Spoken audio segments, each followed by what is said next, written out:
Here we are again. It's day 15 now. We're going to do Job chapter 40 through 42. And this will wrap up this book. So, chapter 40. The Lord answered Job, "Will the one who contends with the Almighty correct him? Let him who argues with God give an answer." Then Job answered the Lord, "I am so insignificant. How can I answer you? I place my hand over my mouth. I have spoken once, and I will not reply.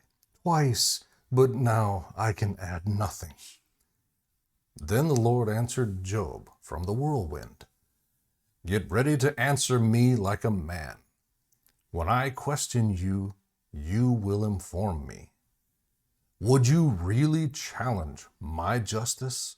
Would you declare me guilty to justify yourself? Do you have an arm like God's? Can you thunder with a voice like his?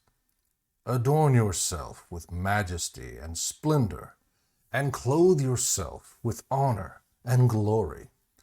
Pour out your raging anger. Look on every proud person and humiliate him. Look on every proud person and humble him. Trample the wicked where they stand. Hide them together in the dust. Imprison them in the grave. Then I will confess to you that your own right hand can deliver you. Look at Behemoth, which I made along with you. He eats grass like cattle. Look at the strength of his back and the power in the muscles of his belly. He stiffens his tail like a cedar tree. The tendons of his thighs are woven firmly together.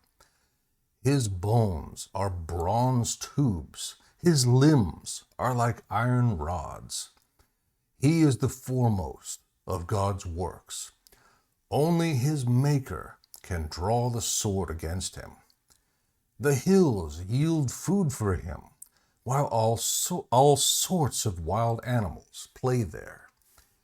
He lies under the lotus plants, hiding in the protection of marshy reeds. Lotus plants cover him with their shade. The willows by the brook surround him. Though the river rages, Behemoth is unafraid. He remains confident even if the Jordan surges up to his mouth. Can anyone capture him while he looks on, or pierce his nose with snares? Can you pull in Leviathan with a hook, or tie his tongue down with a rope? Can you put a cord through his nose, or pierce his jaw with a hook? Will he beg you for mercy, or speak softly to you?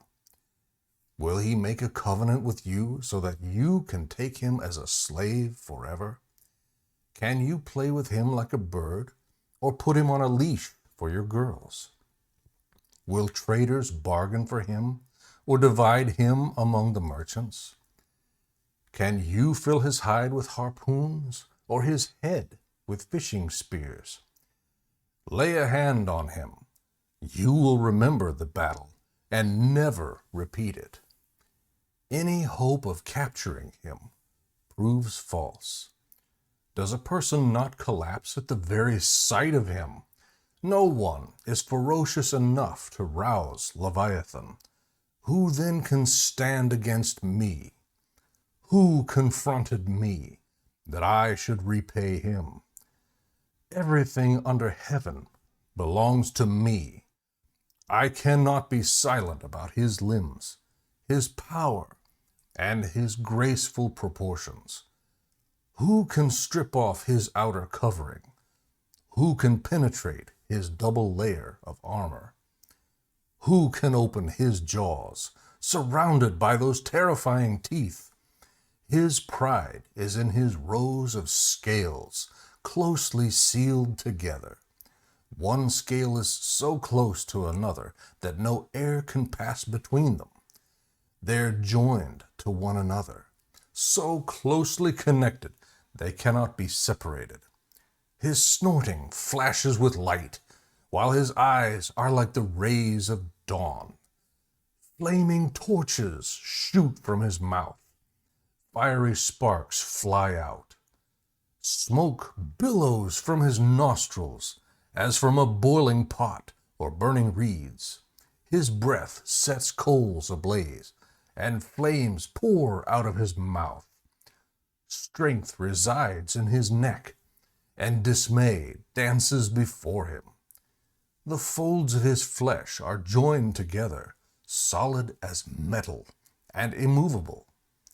His heart is as hard as a rock, as hard as a lower millstone. When Leviathan rises, the mighty are terrified. They withdraw because of his thrashing. The sword that reaches him will have no effect, nor will a spear, dart, or arrow. He regards iron as straw, and bronze as rotten wood. No arrow can make him flee. Sling stones become like stubble to him. A club is regarded as stubble, and he laughs at the sound of a javelin.